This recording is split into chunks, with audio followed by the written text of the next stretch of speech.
My friends, good day. An extremely sad day today for aviation with a major accident in the United States.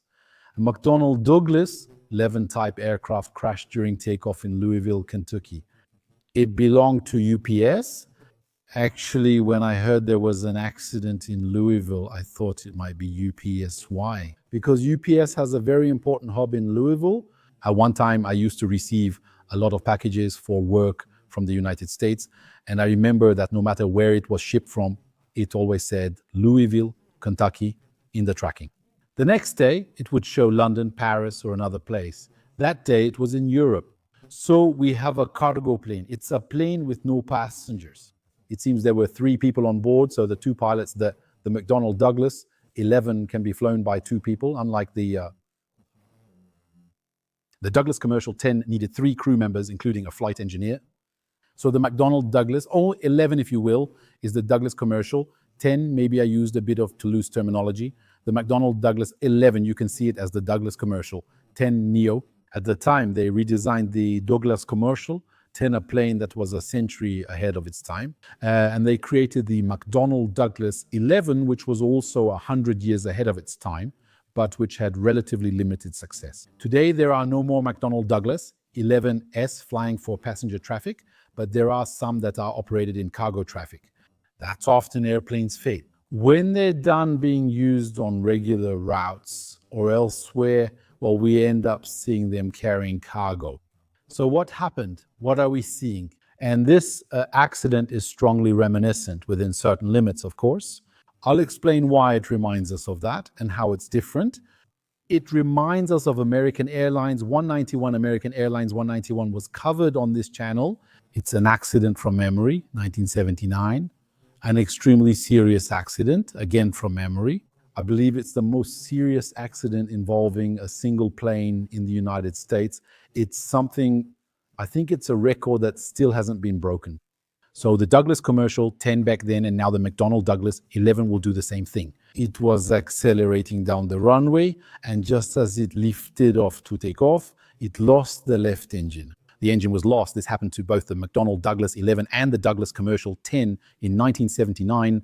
That's where the similarity comes from. The Douglas Commercial 10 at the time, the engine, when it was lost, it pivoted over the wing, it hit the wing, it damaged some hydraulic lines.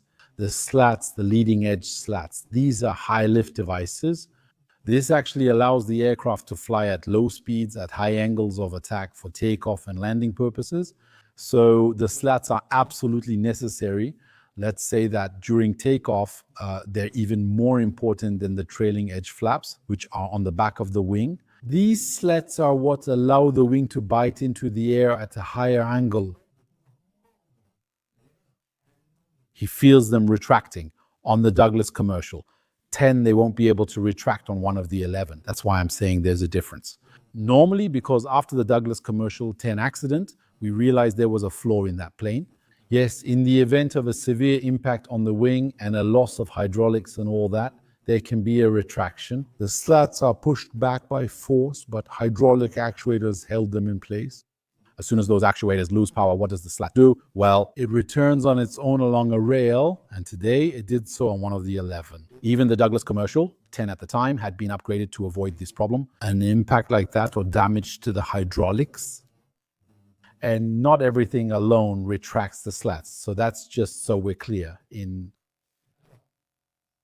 the case of American Airlines 191 in 1979, the aircraft had taken off.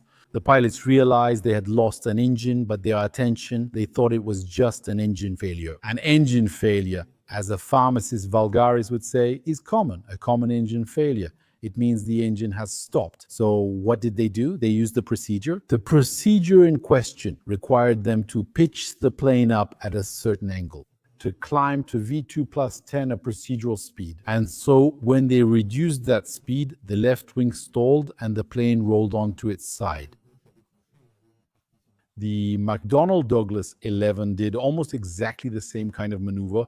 So we can understand people who are struck by the similarity, that's clear. Now, why? In 1979, the engine tore off. Let me explain. What they did was It was maintenance. There was a long maintenance period for the plane. And actually, the technicians didn't have any specific precise tool.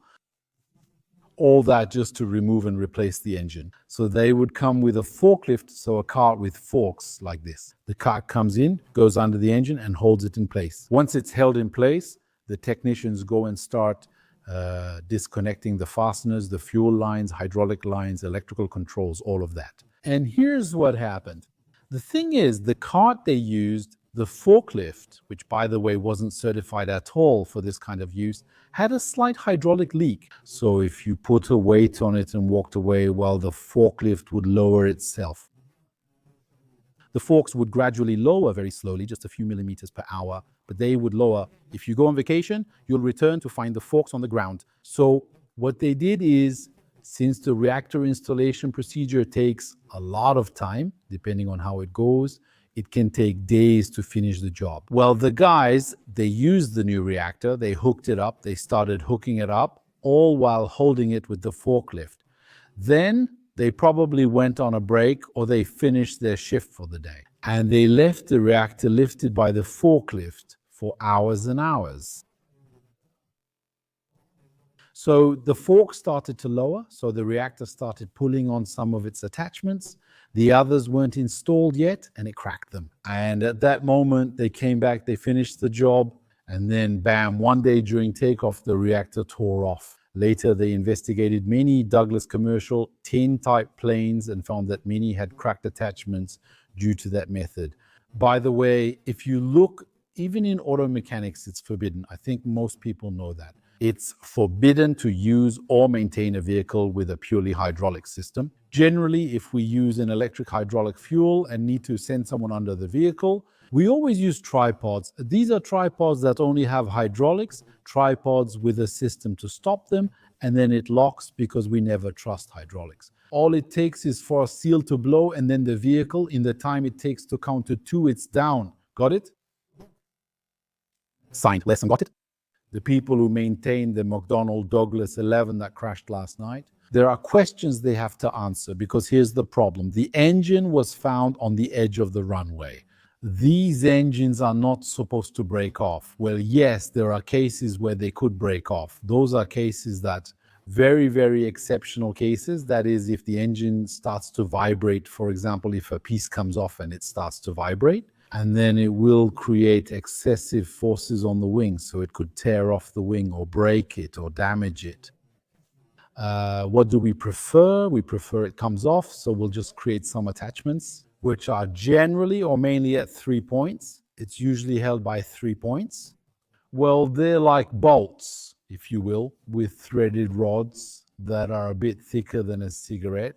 And actually, there are 3 that hold the pylon to the wing, and then 3 others that hold the engine to the pylon. Actually, they're designed to be weaker than the wing, quite simply, so that if there are excessive vibrations, it's the engine that comes off, not the wing that will tear off. But that's a theoretical case that's extremely rarely seen. In general, when an engine comes off during takeoff, it's more likely because it was probably installed incorrectly. Or maybe there was corrosion or something else. Knowing that these planes are extremely old, it's not something new. The MOED people under 20 years old can't know about it. It had its moments of glory. It flew, among other places in Europe, under a Flying Dutchman, as they call them. KLM marked an era with its beautiful blue planes and loud takeoffs, which was very nice. But you have to be careful with it. They had the atavisms of their heritage, the unfortunate legacy of the Douglas Commercial 10. So I was saying that the UPS McDonnell Douglas 11 is getting onto runway 17R.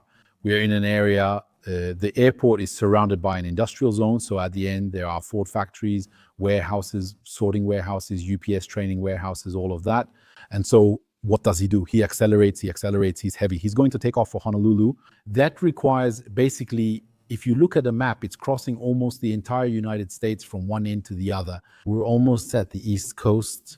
And then he's going to cross the United States from one end to the other and cross part of the North Pacific. So you see, it's still a 7,000 kilometer flight. So there's a lot to do. They're well supplied with fuel and equipment. As I mentioned, 3 people are on board.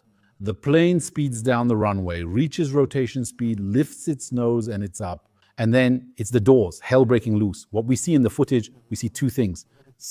We see fire on the left wing, so flames, very, very big flames.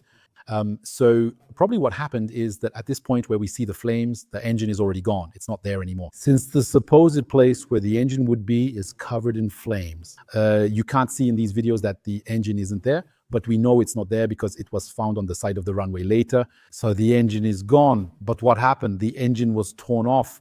And what you see, the flames probably come from two places. First, the fuel lines. The engine was at full power. The pumps were blowing fuel into it, so they get torn off. The fuel lines get torn off, and that's when it catches fire. But also perhaps because these engines are living beings, they have enormous thrust. So if they ever got torn from their mount, they wouldn't just fall like that. They still have energy and thrust. So what they can do, and this has happened before, like with the Decimist, if the engine gets torn off, depending on the dynamics of the separation, it won't just do that and go to the ground. It could potentially hit the wing, it could pivot and tear the wing, it could spin above it and tear it from the top, so it could rip open the fuel tanks. And then indeed you get these big flames, which is really bad news. So let's say we have a mustard failure. It's a 3-engine plane. If you counted correctly, 1, 2, 3, always from left to right. It's a plane that's more than capable of losing an engine and still flying. That was probably the pilot's plan. Now, the problem is that this plane crashed. We're probably in an N-2 situation, maybe even worse than that. I don't even want to imagine N-3. That means he lost more than one engine, a catastrophic chain of events.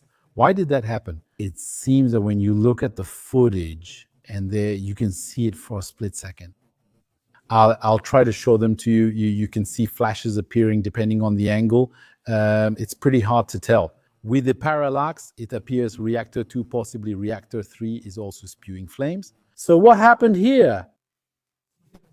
We have a catastrophic separation of reactor number 1, with pieces of metal being ejected toward runway C, lots of metal and all that. And the cone, the engine air intake was found not on the left side of the runway, but on the right side of it, which proves that the cone jumped, probably even over the plane or something like that. Imagine what engine number 2 is doing in that case. What is it doing? It's sucking in during takeoff. It's like a vacuum cleaner. You take a vacuum cleaner, you take your house, you turn on the vacuum cleaner, and then you throw little pieces of paper. You don't need to put them directly in front. You just drop them, and you'll see they'll get sucked in. So that's a big vacuum cleaner, okay? So when something breaks here, when there's an explosion of metal, fire, debris, where are they going to go? In there, that one started spitting fire, so the second was damaged. And from there, we get into a situation where prosperity is no longer possible. And that means we have an engine that's destroyed, fire on the wing probably damaged, maybe also some hydraulic lines, and so on. The investigation will reveal more later. The one that's slowly dying, we don't know, that one too. Number 2, it's possible to have contamination from one side to the other as well. It's completely against the certifications and everything. What I'm telling you here isn't something that's covered by the certifications. So normally we have to demonstrate that this kind of catastrophic chain reaction doesn't happen, but well, it did happen. You should know that these are old devices too. They're certified according to standards that aren't, let's say, as rigorous as today's standards. So maybe that's what explains it. So what happened is that we have our McDonnell Douglas 11 type aircraft at the moment of rotation. At least 2 engines failed. And so here it's clear it doesn't have enough power to climb. You can see it's well pitched up. The pilots pitched it up properly, so they did their job. We're at a pitch up of, I don't know, 15 to 18 degrees. Just by eye like this, the aircraft isn't climbing. So what does it do? It barely leaves the ground. That's the ground effect. You know, planes, when they're close to the ground, usually they get a boost, an aerodynamic boost like that, which gives them a bit of artificial lift. You see, it didn't go far. So they leave the ground and then they start to lose control, the pilots. So they start to sink on the left wing, just by chance. I want to say it's because that's the one that's losing lift, because when the plane took off, it went this way, not that way. So this wing probably started to lose lift first. We'll see later when the investigation comes out. And then what happens is that it crashes into buildings belonging to a Ford assembly plant. It seems that 4 people were also killed but this is a provisional toll. So the current toll we're talking about today is 7 people. That's 3 pilots. As far as we know, there may have been other people on the McDonnell Douglas 11 and also 4 people, according to the media, who were killed on the ground. And maybe the toll will change one way or another later. So that's what there is to say today about this McDonnell Douglas 11. The National Transportation Safety Board has started its investigation, and we'll see. I'll talk to you about this accident again when a preliminary report or a final report is released. But for now, that's where we stand. It's a catastrophic failure. I don't think so. Based on the videos or images, I don't see what the pilots could have done. It's not that it's a plane that was going too fast. It's not possible to brake. It's not possible to take off. They were more like spectators than anything else in this situation. Thank you for watching this video. Let me remind you about this channel's Patreon. It's what really allows this channel to exist, the Patreon. The link is in the description. Thank you to everyone who supports me and enables me to keep creating. See you soon.